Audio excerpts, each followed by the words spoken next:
இனிய உறவுகளே வணக்கம் வணக்கம். Welcome to our family kitchen. இன்னைக்கு நாம ரொம்பவும் டேஸ்டியா ஸ்கூல் லைஃப்லலாம் நம்ம ரொம்பவும் விரும்பி சாப்பிட்ட தேன் மிட்டாய் எப்படி செய்யலான்றத பார்க்கலாம்.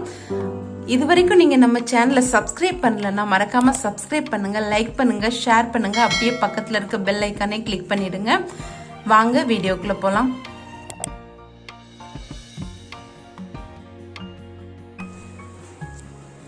இப்போ இதுக்கு தேவையான பொருட்கள் என்னென்னு பார்த்துடலாம்.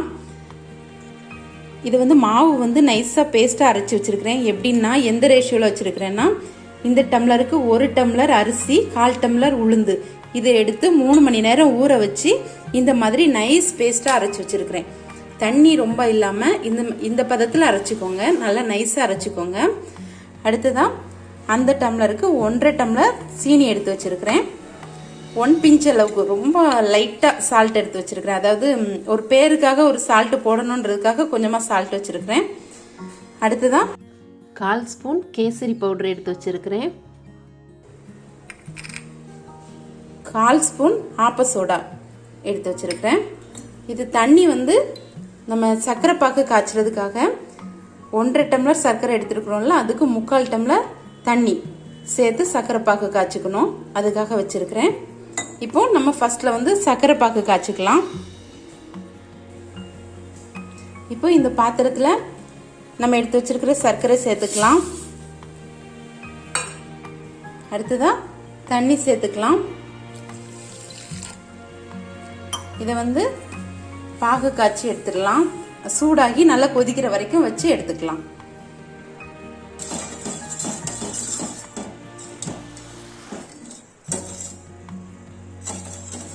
இப்போ நல்லா சர்க்கரை பாகு கொதிக்க விடலாம். இப்போ சர்க்கரை பாகு ரெடி ஆயிடுச்சு. இப்போ இதை ஆஃப் பண்ணி வச்சிடலாம். இது நல்லா கொதிக்க ஆரம்பிச்சிருச்சு. இப்போ ஆஃப் பண்ணிடலாம்.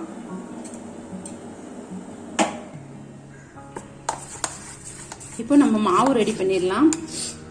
இதில் ஆப்பச்சோட சேர்த்துக்கலாம், ஃபுட் கலர் சேர்த்துக்கலாம், உப்பு கொஞ்சமாக சேர்த்துக்கலாம்.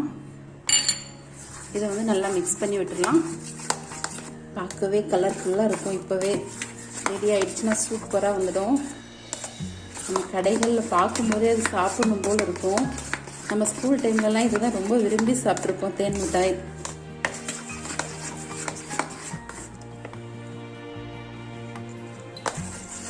இப்போ மாவு ரெடி ஆயிடுச்சு. இப்போ நம்ம ஸ்டவ்ல எண்ணெய் காய வச்சிடலாம். இப்போ எண்ணெய் மீடியம் லெவல்ல ஹீட் ஆகட்டும். இதுல இப்போ இந்த மாதிரி ஒரு சின்ன ஸ்பூன் எடுத்துக்கோங்க. இதுல இந்த மாதிரி மாவு எடுத்துட்டு இப்படி ஒன்னொன்னா சேர்த்துக்கலாம்.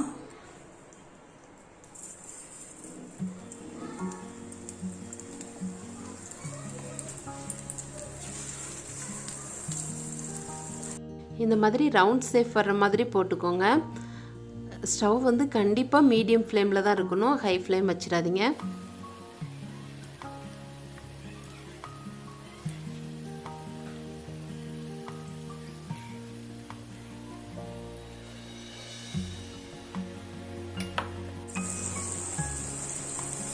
பாருங்க இப்படி எவ்வளோ அழகா பொஃப்னு வருதுன்னு பாருங்க. அப்படி மீடியம் ஃப்ளேம்லேயே வேகட்டும்.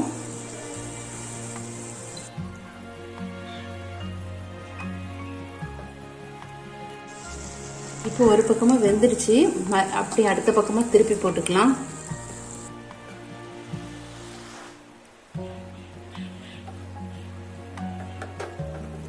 என்னதான் நம்ம கடையில வாங்கி கொடுத்தாலும் நம்ம வீட்டில் இந்த மாதிரி பண்ணி கொடுக்கும்போது குழந்தைங்களுக்கு ரொம்ப இன்ட்ரெஸ்டா இருக்கும். நம்ம அம்மா இப்படிலாம் பண்ணி தராங்களேன்னு ஒரு ஆர்வமா சாப்பிடுவாங்க. நீங்க இட்லி மாவு இருந்ததுன்னா எப்போ வேணாலும் இது பண்ணலாம். ஆனா இட்லி மாவு அரைச்ச உடனே பண்ணீங்கன்னா எண்ணெய் குடிக்காது. அந்த லேட்டாக பண்ணீங்கன்னா 2 நாள் மாவு அப்படிலாம் வச்சு பண்ணீங்கன்னா டிஃப்ரெண்டாக இருக்கும். அந்த அரைச்ச உடனே பண்ணீங்கன்னா நல்லா சூப்பராக வரும். அதாவது புளிக்காத மாவில் பண்ணால் நல்லா சூப்பராக இருக்கும். இப்போ இது 2 பக்கமும் ரெடி ஆயிடுச்சு. பக்கத்தில் என்ன பண்ணலாம்னா, நம்ம சர்க்கரை தண்ணி ரெடி பண்ணி வச்சிருக்கிறோம்ல, இந்த பாகுல திரும்பவும் ஹீட் பண்ணிக்கலாம். இதை லோவில் வச்சிருங்க. ஸ்டவ்வை லோவில் வச்சுட்டு இதை எடுத்து நம்ம வந்து அப்படியே அந்த சர்க்கரை பாகில் டைரெக்டாக போட்டுடணும். பாருங்கள் இவ்வளோ அழகாக வந்திருக்குதுன்னு.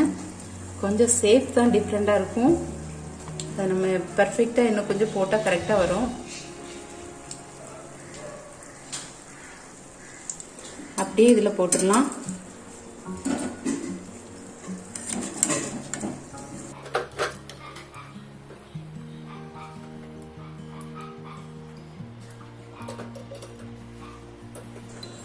இது வந்து ஒரு 2 நிமிஷம் அப்படியே இருக்கட்டும், ஹீட்லேயே இருக்கட்டும்.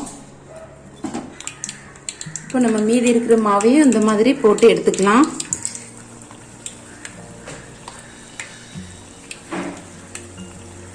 இந்த மாதிரி ஒரு ஸ்பூனை வச்சுட்டு இன்னொரு ஸ்பூன் வச்சு அப்படியே தள்ளி விட்டுருங்க. கரெக்டாக வருது ரவுண்டு.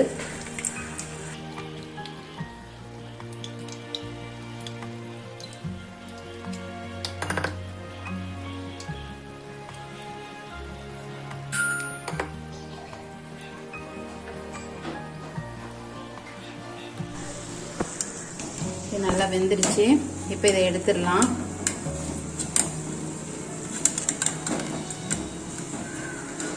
பாருங்க எவ்வளோ அழகா வந்திருக்குது பாருங்க. இதுதான் ஒரிஜினல் தேன் மிட்டாய்.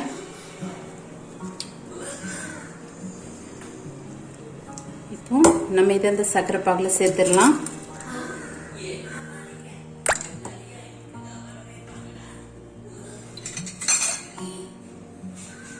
இதை வந்து நல்லா மிக்ஸ் பண்ணி விட்டுடலாம்.